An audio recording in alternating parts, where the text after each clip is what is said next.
최근 중국 베이징에 대기오염 황색경보가 내려졌는데요.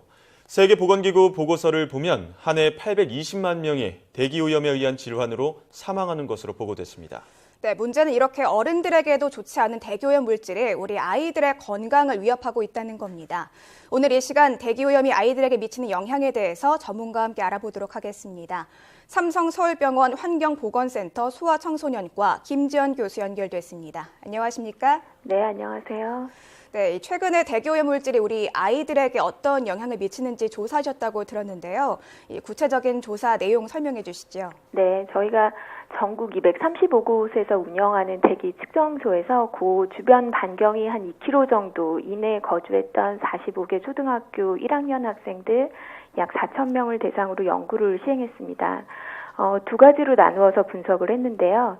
첫 번째는 출생 시점을 기준으로 해서 당시 이제 출생지 주변의 대기질과 초등학교 1학년까지 알레르기 질환이 발생했는지 그 여부 사이에 연관성이 있는지를 조사를 하고, 두 번째는 이미 알레르기 질환이 발생한 아이들에서 최근 1년 이내에 있었던 증상과 현재 살고 있는 거주지 주변의 대기질 사이에 상관성이 있는지 분석한 것입니다. 예. 그렇게 분석한 결과 이 오염물질 가운데 특히 일산화탄소가 알레르기 비염 유발을 높인다고 하던데 정말입니까? 네, 저희 연구 결과에서 보면 생후 첫 1년 동안의 대기 중에 일산화탄소 농도가 평균 0.1ppm이 증가할 때마다 알레르기 비염으로 진단받을 위험이 1.1배 정도 높아지는 것으로 나타났습니다. 네. 그리고 현재 살고 있는 곳에서 1년 이내에 노출된 대기 오염물질하고 연관성을 분석했을 때에도 일산화탄소 평균 농도가 올라갈 때마다 가려움이나 발진 같은 아토피 피부염 증상이 나타날 위험도 높아지는 것으로 나타났습니다. 그럼 구체적으로 어느 정도 이 아토피 피부 질환 위험 정도가 늘어난다고 볼 수 있을까요? 저희 결과로는 일산화탄소 평균 농도가 1ppm 오를 때마다 아토피 피부염이 나빠질 가능성이 8.1배 증가하는 것으로 확인이 되었습니다. 네. 예. 그렇다면 일산화탄소는 알레르기 비염뿐만 아니라 아토피, 우리 몸에 좋지 않은 영향을 끼치는 것들이 많은데 어떻습니까? 네, 농도가 아주 높은 일산화탄소에 노출이 되면 잘 아시는 것처럼 두통이라든지 구토라든지 심장 기능이나 호흡 기능이 떨어지는 그런 일산화탄소 중독 상태에 빠질 수가 있습니다. 그렇지만 이번 저희 연구에서 중요했던 것은 이렇게 중독을 일으키는 정도가 아닌 아주 낮은 농도에서도 아이들의 건강에 악영향을 미치는 것으로 확인이 됐고요. 최근 연구 결과에서 보면 어린이들의 행동장애 같은 경우도 일산화탄소 노출과 연관이 되는 것으로 보고가 돼서 관심을 많이 가져야 되는 대기오염 물질이라고 볼 수 있겠습니다. 네, 소량의 농도로도 아이들이 주의해야 될 것 같은데요. 일상생활에서 이렇게 일산화탄소에 노출되는 경우는 어떤 경우들이 있을까요? 아무래도 공장지대나 자동차 매연이 굉장히 중요한 오염원으로 알려져 있기 때문에 큰 도로 주변에 사는 경우에는 더 영향을 받는다고 할 수 있습니다. 네. 근데 말씀 듣다 보니까 좀 궁금한 점이 생기는데 이 대기오염 물질은 비단 아이들에게만 이런 알레르기 반응을 일으킨다고 볼 수 있습니까? 성인에 대한 연구 결과에서도 대기오염 물질이 알레르기 질환의 악화와 연고되는 것으로 보고가 되어 있습니다. 하지만 아무래도 어린이들이 호흡기나 면역 기능도 약하고 또 오염물질 흡수도 성인보다 잘 되고 또 실외 활동으로 보내는 시간이 많기 때문에 이런 대기오염 물질에 대한 영향이 상대적으로 더 많다고 생각이 되고 있습니다. 예. 네.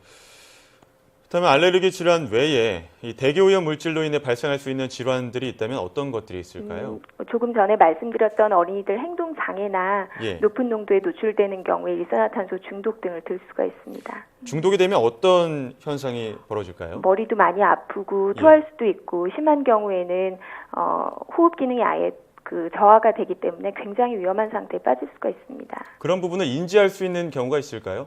내 아이가 일산화탄소에 노출이 많이 됐구나라는 것들을 인지할 수 있는 경우가 있나요? 일산화탄소 중독 상태는 연탄을 대거나 이런 경우에 아이들이 나타내는 증상으로 쉽게 보실 수가 있고요. 일반적인 노출 정도는 사실 눈에 보이지도 않고 나쁜 냄새가 나지도 않기 때문에 얼마나 오염됐는지 일반적으로 어떤지를 확인하기가 쉽지는 않습니다. 시중에 이런 공기질을 측정하는 센서나 모니터링 기구들이 나와 있기는 한데 아무래도 일반 가정에서 이용하는 것이 조금 부담스러우신 부분도 있고요. 그래서 워낙 실외 대기오염 자체가 실내 공기질에도 굉장히 많이 영향을 미치는 것으로 알려져 있기 때문에 정부나 지방자치단체에서 이 보고해주는 공기질 상태를 확인하고 뭐 환기나 외출 여부를 결정하시는 이런 일산화탄소 농도가 어떤지를 보시는 것이 제일 중요하다고 하겠습니다. 네. 네, 말씀 듣고 보니까 아무래도 이 집안 공기질 관리가 무엇보다 굉장히 중요할 것 같다는 생각이 드는데요. 우리 집 안에 공기질이 괜찮은지 아니면 좀 문제가 있는지 판단하는 방법, 좀 손쉬운 방법들 어떤 것들이 있습니까? 말씀드렸던 센서나 모니터링 그 기구들을 이용하시는 방법도 있고요. 네. 가장 손쉬운 것은 인터넷이나 또는 이제 스마트폰을 이용해서 확인하실 수 있는 실외 대기오염 정보를 확인하시는 것이 제일 중요합니다. 실외와 실내 공기는 굉장히 밀접한 영향이 있기 때문에 실외 공기오염이 문제가 되는 상태는 실내 공기도 좋지 않은 상태라고 보실 수 있습니다. 네. 뭐 스마트폰 앱이나 홈페이지를 좀 참고하면은 집안 공기질 측정에 좀 더 도움이 될 것 같다는 생각이 드는데요. 요즘에 뭐 황사다, 미세먼지다, 초미세먼지다 굉장히 좀 대기오염에 대한 걱정이 많기 때문에 공기청정기를 사용하는 곳들도 많이 있거든요. 실제로 좀 효과가 있다고 볼 수 있을까요? 공기청정기를 사용하시면 공기질을 좋게 하는 데는 효과가 있겠고 그런 연구 결과에 대한 보고도 있는데 사실 그것이 알레르기 질환을 줄이는 데까지 기여하는지는 아직 연구가 이루어지지 않았습니다. 예.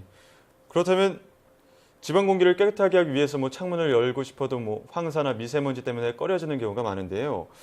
이럴 때 어떻게 하는 게 좋을까요? 특히 이제 황사가 문제되는 계절에는 황사 상황이 어떤지, 미세먼지가 어떤지 매일 아침 예보를 신경을 쓰시고 확인을 하시는 게 굉장히 중요하겠고요. 만약에 이제 황사가 문제가 되는 날이나 미세먼지 농도가 높은 날은 외출을 삼가고 또 외출을 하시더라도 마스크를 이용하는 것이 중요합니다. 특히 가족 중에 노약자가 있거나 알레르기 질환처럼 이런 공기질의 영향을 많이 받는 분이 계시다면 더 신경을 쓰시는 것이 좋겠습니다. 네. 그리고 아까 잠깐 교수님께서 언급하셨던 것처럼 조금 비용 문제 때문에 실내 공기질 관리에 고민하시는 분들도 많이 계시거든요. 조금 저렴하고 손쉽게 실내 공기질을 좋게 만드는 그런 비결, 방법 같은 거 있을까요? 미세먼지나 또는 다른 그 공기질이 좋지 않은 것으로 예보가 되는 날은 환기를 좀 줄이시는 것이 좋겠지만, 네. 이런 예보에서 문제가 없는 날은 환기 시간을 늘리고, 열심히 이제 환기를 하시고, 특히 조리기구를 사용하시거나 이럴 때 환기를 많이 해주시는 것이 가장 손쉬운 방법이라고 하겠습니다. 네. 집안에 뭐 식물을 기르거나 이런 것들은 도움이 안 될까요? 공기 정화식물이 도움이 되는 경우가 있습니다. 하지만 관리를 잘 안 하시고 먼지가 쌓이는 경우에는 알레르기 질환이 있는 환자들한테 더 좋지 않은 영향을 주는 경우도 있기 때문에 관리를 잘 하면서 정화식물을 두시는 것도 도움이 되겠습니다. 네. 네, 알겠습니다. 지금까지 삼성서울병원 환경보건센터 소아청소년과 김지현 교수와 함께 이야기 나눴습니다. 오늘 말씀 감사합니다. 감사합니다.